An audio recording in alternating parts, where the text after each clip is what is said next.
আসসালামু আলাইকুম। আশা করি সকলে ভালো আছেন। আমার সাথে যাকে দেখতে পাচ্ছেন এনাকে আলফাডাঙ্গা, ফরিদপুর, বোয়ালমারি, মধুখালী এমন কোনো জায়গার লোক নাই যে এনাকে না চেনে।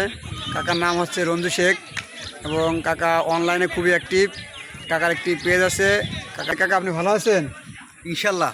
কাকা আপনার একটা ভিডিও দেখলাম ভাইরাল হয়েছে, লাইভ ভিডিও। তো কি কাহিনী হয়েছিল আমাদের একটু খোলাসা করে যদি বলতেন। সমস্যা আসলে বিদ্যুতের ইউনিট যেটা ওটা হলো বেশি লাগছে আর কি প্রথম।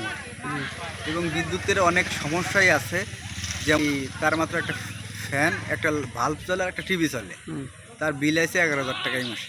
11,000? 11,000। তবে এই 11,000 থেকে বিল আসলো, এটা কি ওদের ভুল ইউনিট লেখার জন্য নাকি মিটারের সমস্যা? মিটারের সমস্যার কারণে এটা। ঠিক আছে, মিটারের সমস্যার কারণে আরও অনেক সময় এই মিটারেরই অনেক সমস্যা আছে, যেগুলো আসলে যে মনে করেন আপনার মানুষের জন্য অনেক ক্ষতিকর। অনেকটা বিল কের বেশি হয়ে যাচ্ছে, কম কের নাই, বেশিরভাগই এমনি বিল ভরেই মিটার। আরেকটা দেখলাম যে মিটার রাইটার সে কি আসলে ভুল লেখছে নাকি তার ভুল হয়ে গেছিল একটা দুইটা? না, অনেক বাড়িরই ওই জায়গায় অনেক মানুষ অভিযোগ করলো যে সবার বাড়ি 4 ইউনিট, 5 ইউনিট, 10 ইউনিট, 19 ইউনিট পর্যন্ত সর্বোচ্চ। আবার এদিকে শুনছি যে 100 ইউনিটের মতন একজনের। ওইখানে আপনার ভিডিওতে দেখলাম যে উনি বলছে আমার ভুল হয়ে গেছে, কিন্তু পাশে একজন ভুক্তভোগী সে বললো যে আচ্ছা ভুল হলে কি খালি বেশি হবে, ভুল করে কি কম লেখা যায় না? এই প্রশ্নের উত্তর তো উনি দিল না। আসলে ও খামখেয়ালি করতেছে নাকি তা জানি না, কি টার্গেট তারা পূরণ করতেছে।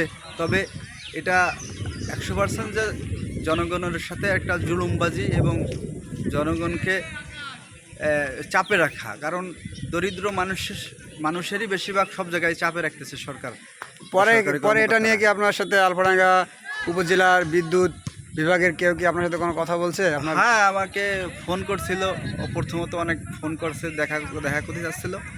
তবে আমি আর এই কিছু ভাই ব্রাদারও ফোন করছে, ভাই ভিডিওটা দরকার আপনারা বন্ধ করে রাখেন, আমরা সমাধান দিই আপনাদের।